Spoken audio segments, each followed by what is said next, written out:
Chapter 3 Melisa yang keras kepala. Jangan pernah menyebut namanya. Jika mendengar suara kemerincing, jangan mencoba untuk melihat atau keluar rumah. Raka dalam perjalanan pulang dari rumah almarhum Helmi. Dia membonceng Melisa. Sedangkan Raditya membonceng Angga. Raka sengaja berbelok ke arah pom bensin. Raditya menunggu mereka di depan toilet. Kita main dulu aja ke rumah Raka. Gimana? Tanya Angga pada Raditya. Kita tunggu mereka. Tapi Melisa? Iya juga. Sahut Angga. Raka yang melihat kedua temannya itu langsung mendekat. Ada apa? Tanya Raka heran. Ini kan masih sore. Kita main ke rumah kamu dulu gimana kah? Tanya Angga. Tampak Raka terdiam. Dia tak tahu harus memberi penjelasan yang seperti apa pada mereka. Kasihan Melisa. Sahut Raka mencari alasan. Aku nggak apa-apa.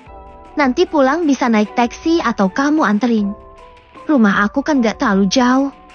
Cetus Melisa. Lama Raka tak memberi jawaban pada mereka. Akhirnya dia memutuskan. Baiklah dengan satu syarat. Tegasnya. Pakai syarat segala sih? Celetuk Angga kesal. Kalian boleh main di rumah asalkan menginap. Mereka bertiga hanya melihat ke arah Raka dengan penuh tanya. Aku mau menceritakan sesuatu hal yang terasa aneh, tidak masuk akal, dan pasti kalian tak akan percaya dengan ceritaku. Angga dan Raditya langsung tertawa. Segitu yakinnya kamu kalau kita tak akan percaya? Raka. Cetus Angga. Sangat yakin, karena aku paham pola pikir kalian. Jawab Raka. Ih, cepat putuskan. Keburu malam. Sahut Melisa. Oke, aku terima tantangan kamu. Oke Dit. Tawar Angga pada Raditya.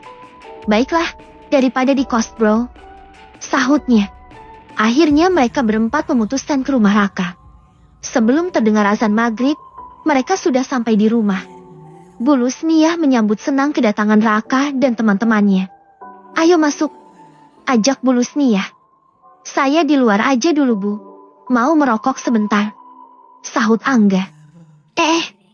Jangan di luar. Nggak boleh. Cetus Bulu Sniyah dan akhirnya mengajak mereka semua masuk ke dalam rumah. Angga langsung melirik ke arah Raditya.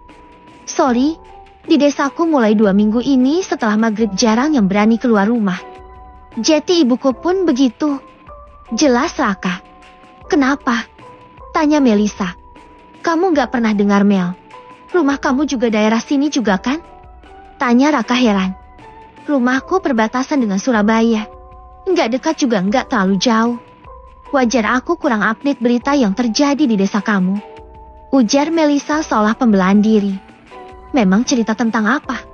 Tanya Angga penasaran. Dari dapur Bulu Sniyah menyiapkan minuman hangat dan makanan. Sudah maghrib.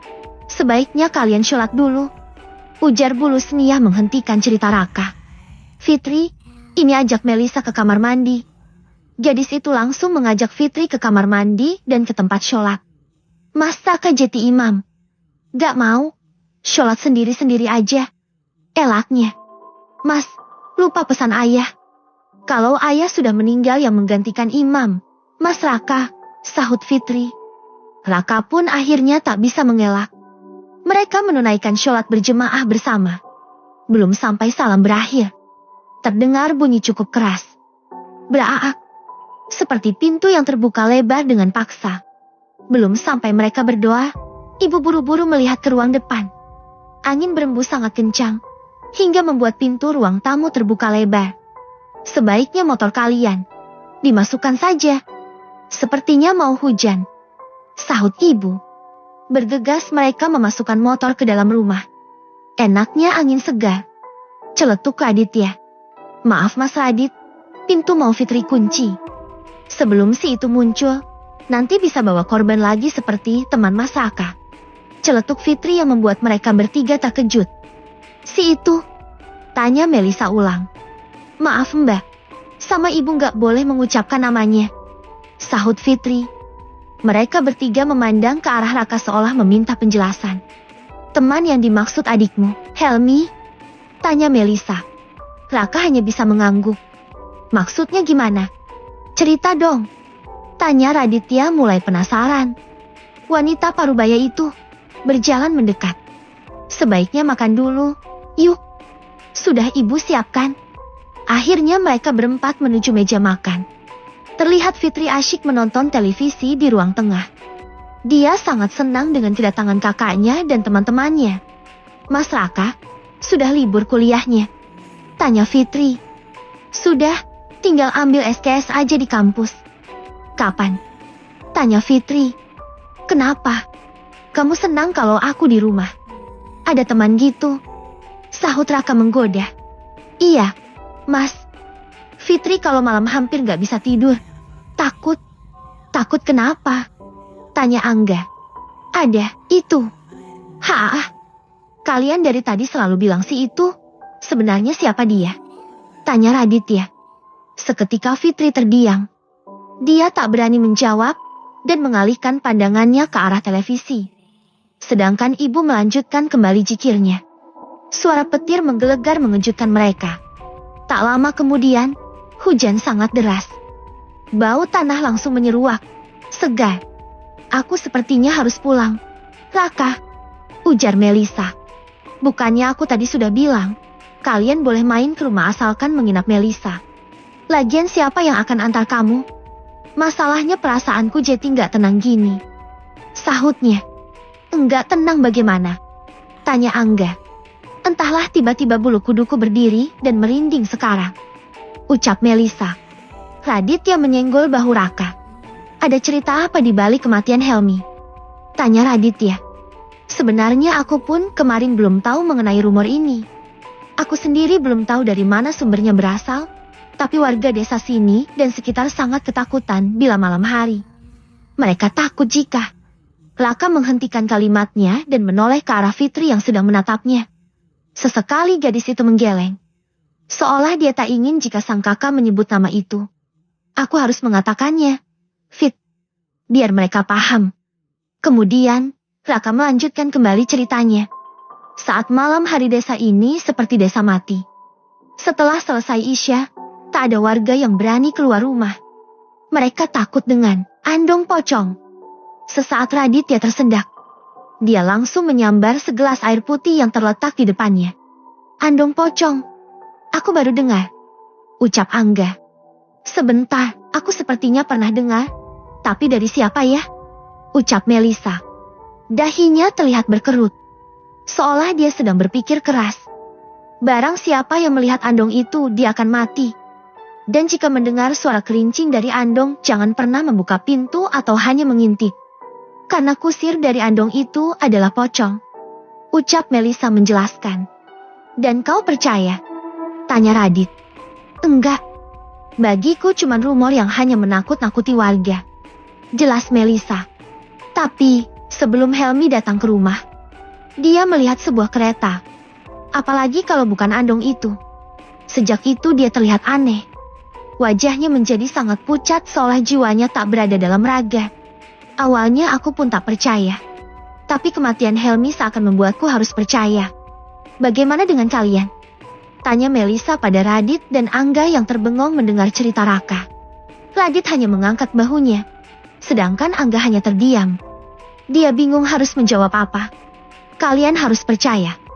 Cetus bulus nih ya. Mereka langsung mendongak ke arahnya. Setiap daerah pasti memiliki suatu larangan. Jadi mau tidak mau karena kalian sudah mendengar ceritanya, harus percaya. Ucap bulus nih ya. Tenggorokan Melisa langsung tercekat. Dia merasa omongan bulus nih ya hanya sebuah ketakutan semata, tanpa bukti nyata. Kamu masih ingin pulang?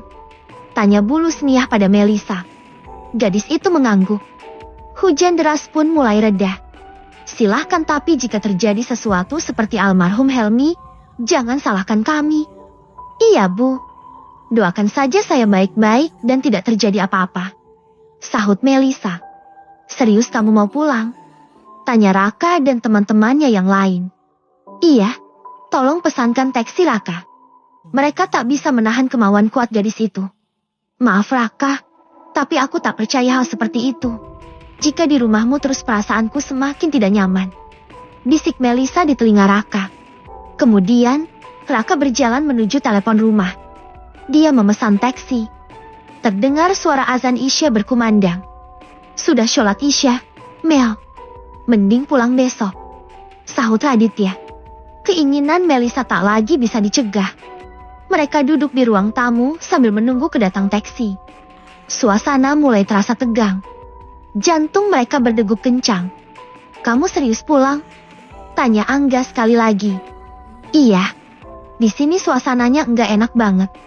Kakak berani sekali. Apa serius kakak nggak percaya cerita ini? Tanya Fitri dengan raut wajah tegang.